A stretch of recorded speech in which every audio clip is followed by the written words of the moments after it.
GK GS revision का आज दूसरा दिन है जिसमें मैंने वैदिक काल का रिवीजन करवाया है। तो चलो पेज में चलते हैं। तो आज हम लोग वैदिक काल पढ़ेंगे। वैदिक काल में ऋग वैदिक काल और उत्तर वैदिक काल आता है। ऋग वैदिक काल का समय काल 1500 बीसी से 1000 बीसी तक है और उत्तर वैदिक काल का समय काल 1000 बीसी से 600 बीसी तक है। भारत का प्राचीन धर्म ग्रंथ वेद है जिसके संकलनकर्ता वेद व्यास है। टोटल वेद 4 होते हैं जिसमें से पहला है ऋग्वेद, दूसरा सामवेद, तीसरा यजुर्वेद और चौथा अथर्ववेद। तो अब आ जाओ, पहला ऋग्वेद। ऋग्वेद सबसे पुराना वेद है। इसके संकलनकर्ता वेद व्यास है। ऋग्वेद में मंडल 10 है, अष्टक 8 है और शाखा 5 है। ऋग्वेद में सूतक 1028 है जिसमें से साकाल 1017 है और बालखिल 11 है। और ऋग्वेद को पढ़ने वाला का होत्रा कहते हैं और ऋग्वेद का उपवेद अथर्ववेद है। ऋग्वेद के तीसरा मंडल में गायत्री मंत्र का उल्लेख किया गया है और गायत्री मंत्र सूर्य को समर्पित है। और गायत्री मंत्र को लिखा कौन है? तो विश्वामित्र द्वारा लिखा गया है। सातवां मंडल में दशराज युद्ध का वर्णन है और दशराज युद्ध ऋषि वशिष्ठ और राजा सुदास के बीच में हुआ था जिसमें राजा सुदास जीता था। अब आ जाओ आठवां मंडल। आठवां मंडल में हस्तलिखित रचनाओं का वर्णन है जिसको खिल कहते हैं।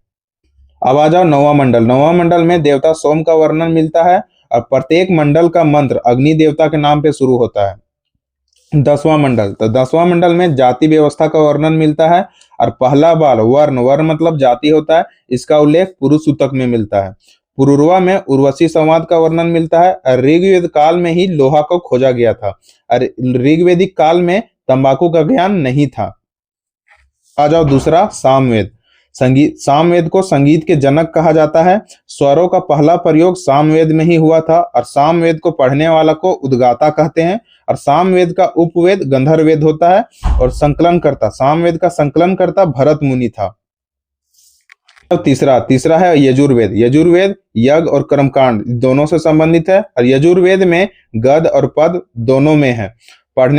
यजुर्वेद को पढ़ने वाला को अधर्यु कहते हैं और यजुर्वेद का उपवेद धनुर्वेद होता है। और यजुर्वेद का संकलनकर्ता विश्वामित्र है और इसमें यजुर्वेद में बलिदान का विधि का भी वर्णन किया गया है। अब आ जाओ चौथा और लास्ट अथर्ववेद। अथर्ववेद को सबसे प्रिय वेद भी कहा जाता है और अथर्ववेद में ही जादू, टोना, वशीकरण और औषधि के बारे में दिया गया है। अथर्ववेद में ही कन्या जन्म पर निंदा होने लगा था और अथर्ववेद को पढ़ने वाला को ब्रह्मा कहते हैं। ब्रह्मा मतलब भगवान नहीं, ब्रह्मा कहते हैं पढ़ने वाला को।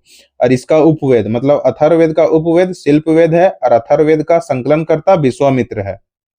अब आ जाओ ब्राह्मण ग्रंथ। तो ब्राह्मण ग्रंथ कहते किसको है? तो वेदों को सरल भाषा में रूपांतरण को ब्राह्मण ग्रंथ कहते हैं और ब्राह्मण ग्रंथ को वेदों का टीका भी कहा जाता है। ऋग्वेद का ब्राह्मण ग्रंथ ऐत्रेय, संखायन और कोतसिकी था।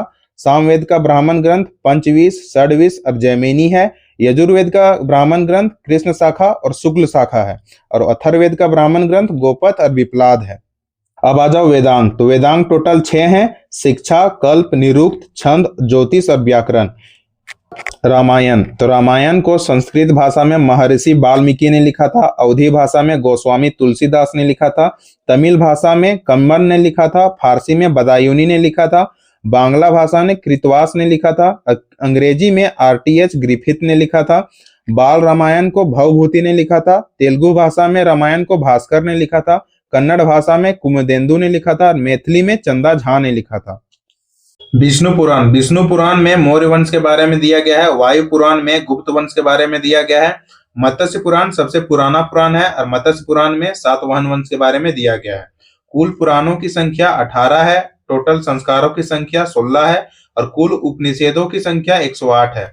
महाभारत को वेद व्यास ने लिखा है और महाभारत को इंग्लिश में ट्रांसलेशन कौन किया है? किसारी मोहन गांगुली ने किया है। एग्जाम में डायरेक्ट देखने को मिलता है। सबसे छोटा उपनिषेध मांडुक उपनिषेध है और सत्यमेव जयते मुंडको उपनिषेध से लिया गया है। मांडुक उपनिषेध और मुंडक उपनिषेध दोनों अलग अलग है, तो ये दोनों से एग्जाम में क्वेश्चन मिलते हैं, ये दोनों को अच्छा से कर लेना। तो आज का रिवीजन को यहीं खत्म करते हैं।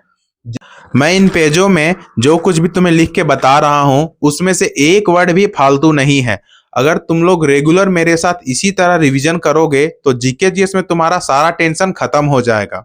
दोस्तों, ड्यूटी के साथ साथ तुम लोग के लिए मैं वीडियो बना रहा हूं तो उसके लिए एक लाइक और एक सब्सक्राइब तो बनता ही है ना यार, तो कर देना यार। मिलते हैं कल एक नए टॉपिक के साथ। जय हिंद।